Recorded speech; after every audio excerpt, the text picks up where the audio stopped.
안녕하세요. 두근두근 홍닥터 이경입니다. 오늘은 실신의 그 세 번째 시간인데요. 제가 실신에 대한 검사로 바로 가려고 했었습니다만은 도대체 왜 쓰러졌는지 물어봐야 된다고 제가 말씀을 드렸지요. 그래서 뭘 물어봐야 되는지 여기를 안 하면 너무 궁금해 하실 것 같아서 그 부분도 제가 짚고 넘어가도록 할게요. 먼저 물어보는 거, 이 사람이 왜 쓰러졌는지 여기에 대해서 물어봐야 되거든요. 이 부분 옆에 이렇게 나갈 거예요. 옆에. 자, 이렇게 물어보면 됩니다. 제가 조금 빨리 말할게요. 기절한 것에 대해서 시간 순서대로 말해 주십시오. 기절은 언제 일어났나요? 이번이 처음이세요? 전에도 그런 적 있나요? 얼마 동안 의식을 잃었어요? 금방 돌아왔나요? 실신 전에 어떤 조짐, 영어로 하면 오라가 있었습니까? 의식을 잃었을 때 어떤 모습이었나요? 흔히 주변에서 얘기들 많이 해주지요. 팔다리를 막 떨었는지, 눈이나 고개가 돌아갔는지, 또는 막 침이 계속해서 고이고 있었는지, 혀를 깨물지는 않았는지, 이런 것들 물어봐야 돼요. 자, 뭐 눈 돌아가면서 혀까지 깨물었다라고 하게 되면 이거는 분명히 간질이지요. 의식을 회복한 후에 불편한 것은 없으세요? 머리가 아프거나 어지럽진 않는지. 만약에 의식을 회복을 했는데 머리가 계속 아파요 라고 했을 때는 머리에 종양이 있거나 또는 간질일 가능성이 높습니다. 자, 기절하기 전에 불안하거나 숨을 헐떡거리지는 않았나요? 이거는 그 우리 사이코제닉 그 전문 용어로 뭐라 그런다고 했죠? 뺑기. 그건지 아닌지 보는 겁니다. 두 번째는요, 심장하고 뇌가 혹시 질환이 있지 않은지 물어봐야 돼요. 자, 첫 번째로 물어보실 거는 앓고 있는 병은 있어요? 고혈압이나 심장 질환으로 약을 먹고 있진 않나요? 라고 물어보시면 되고, 쓰러지기 전후에 가슴이 불편한 적이 있어요? 라고 물어보셔야 됩니다. 가슴이 아프거나 두근거리거나 숨이 차지는 않는지 물어보셔야 되고요. 기절하기 전에 머리가 심하게 아프지는 않았나요? 머리 아프면 분명히 뇌 쪽에 문제가 있겠지요. 기절 전후로 팔다리에 힘이 빠지거나 말이 어둔해지진 않나요? 만약에 이렇다면 뭘까요? 뇌졸중일 가능성도 있고 뇌 종양이 있을 수도 있어요. 또 간질 때문에 한 것도 이런 경우가 생길 수가 있습니다. 그리고 어지럽거나 눈앞이 캄캄해지지는 않았는지 또는 물체가 여러 개는 보이지 않았는지 여기에 대해서도 물어봐야 되거든요. 자, 물체가 여러 개를 보였어요? 이거는 뭘까요? 혹시나 뇌종양 같은 거 있지 않은지, 뇌출혈이 있지 않은지 뇌를 먼저 생각을 해야 되는 거예요. 그 다음 어떤 상황에서 생기는지 알아봐야 돼요. 자, 어떤 상황? 첫 번째, 오랫동안 서 있다가 쓰러졌는지, 공포감이나 통증을 느끼고 쓰러졌는지, 앉았다가 일어서면서 쓰러졌는지, 대변이나 소변을 본 후에 또는 기침을 하거나 음식을 먹다가 쓰러지지 않았는지 물어봐야 돼요. 자, 오랫동안 서 있다가 쓰러졌다. 학생, 네. 뭐예요? 그렇죠. 미주신경성 실신이에요. 자, 두 번째, 공포감이나 통증을 느낀 후 쓰러졌다. 미주신. 그래요. 맞아요. 자, 앉아있다가 일어서면서 쓰러졌다. 그렇죠. 기립성 저혈압성 실신.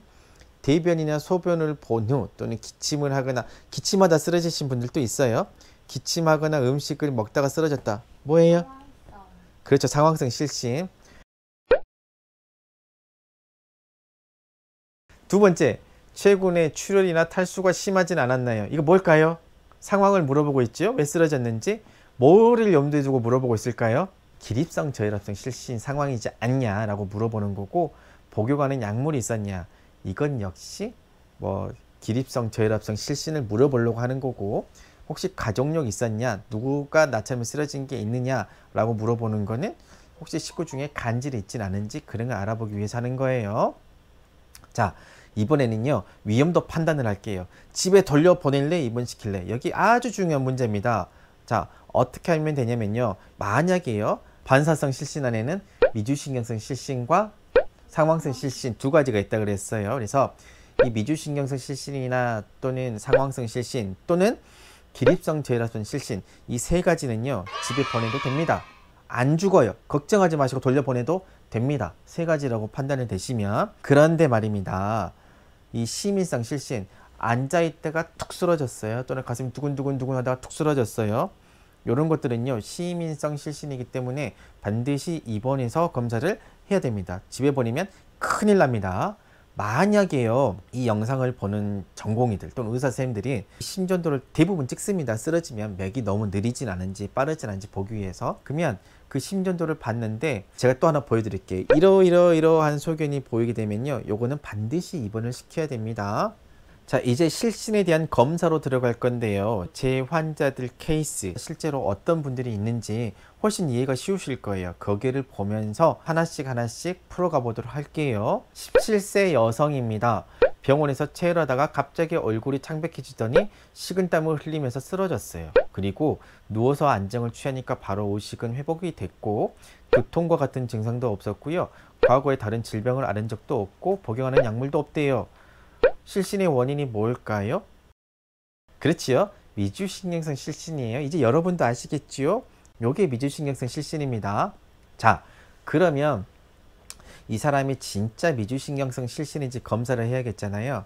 첫 번째, 혈압차, 앉아있을 때와 서있을 때를 검사를 한다. 두 번째, 기립경 검사를 한다. 세 번째, 24시간 심전도를 한다. 네 번째, 심장 초음파를 한다. 다섯 번째, 정기 심장 생리 검사를 한다. 뭘 것 같아요? 알려드릴게요. 이거 어떻게 하는 건지. 첫 번째, 기립경 검사라는 게 있어요.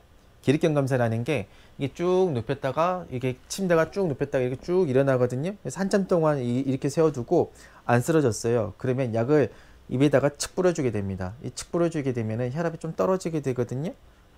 그러면서 쓰러지냐 안 쓰러지냐 보는 방법이 있어요. 이게 기립경 검사인데 뭘 보려고 하는 거겠어요? 언뜻 상식적으로도 그렇죠. 기립성 저혈압성 실신 또 있어요. 그렇죠. 미주신경성 실신. 이 두 가지에 해당되는 경우만 우리는 기립경 검사를 하는 거예요. 이 두 가지, 뭐 심인성이라든지 또는 뺑기성 실신은 안 해요. 자, 두 번째, 환자를 앉혀 있다가 또는 세웠다가 혈압을 재는 경우 있죠. 보통은 이 앉아서 혈압을 재고 세운 뒤 3분 뒤 혈압을 보통 재거든요. 몇 분 뒤? 3분 뒤.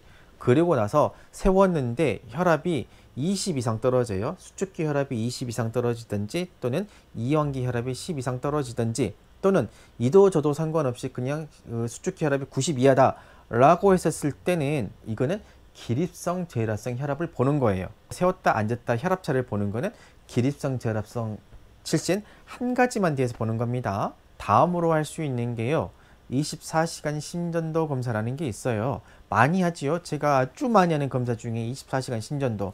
쓰러졌다. 우리 전공의들 100%입니다. 할 필요 없어요. 한 번 쓰러진 거는.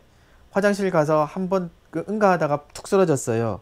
할 필요 없어요. 소변보다 툭 쓰러졌어요. 피 뽑다가 툭 쓰러졌어요. 안 해도 돼요. 이제 여러분들 안 합니다. 단 환자가 반복해서 여러 번 쓰러져요. 일주일에 한 번 이상 쓰러지는 겁니다. 여러 번 자꾸 쓰러져요. 여기선 진료 지침에는 일주일에 한 번이라고 그랬는데 환자가 서너 번 쓰러져서 왔어요. 그러면 조금 미심쩍잖아요. 이런 경우에는 홀터를 할 수가 있는데 한 번 쓰러져서 오는 환자한테는 홀터를 할 필요가 없습니다. 그리고 환자가 앞서서 뭐 가슴이 두근거리다가 쓰러지는 이런 심인성 실신이 의심될 때는 반드시 24시간 심전도 검사를 해야 됩니다. 여기서 제가 24시간 심전도에서 해드리고 싶은 말씀은 무조건 하지 마라. 자꾸 쓰러지는 경우에만 해라 라고 말씀드릴 수가 있겠어요. 자, 다음으로 심장 초음파에 대해서 말씀을 드릴 건데요. 심장 초음파는요, 심장 질환이 의심되는 경우에만 시행을 하라고 되어 있고요. 거기에 나와 있는 내용을 구구절절히 읽어보면요, 심장 초음파를 해가지고 니들이 얻을 수 있는 이득은 한 푼도 없다, 한 팩이도 없다라고 써져 있거든요. 그렇게 써져 있어요. 진짜 눈꼽만치도 없다 써져 있어요. 심장 초음파 하실 필요가 없습니다. 비싸기도 합니다. 심장 초음파는. 그래서 여러분들 앞으로 심장 초음파는 안 하기로, 하지 않기로, 24시간 심전도도 되도록이면 안 하기로, 아셨죠? 여기까지 이제 말씀드릴 수가 있고, 이제 최고의 정밀 검사는 이제 정기 심장 생리 검사라는 게 있어요. 이 부분은요, 심인성 실신이 의심됐을 때 하는 건데, 그거는 저한테 찾아오면 따로 알려드릴게요. 여기까지 설명하면 너무 길어집니다. 이 환자한테 진단을 위해서 해야 될 검사 뭐겠어요? 기립경 검사 한 가지만 하면 돼요. 아셨지요? 땡. 자, 여기 똥. 여기까지 해가지고요, 제가 그 미주신경성 실신에 대한 대표적인 예, 그리고 검사들을 어떻게 해야 되는지 말씀드렸는데 궁금해 죽겠죠. 다른 환자들은 어떻게 쓰러지는지, 그리고 어떤 검사, 남아있는 검사 다 안 말해드렸어요. 뭐에 대한지 궁금하시죠? 다음 시간에 알려드릴게요. 안녕.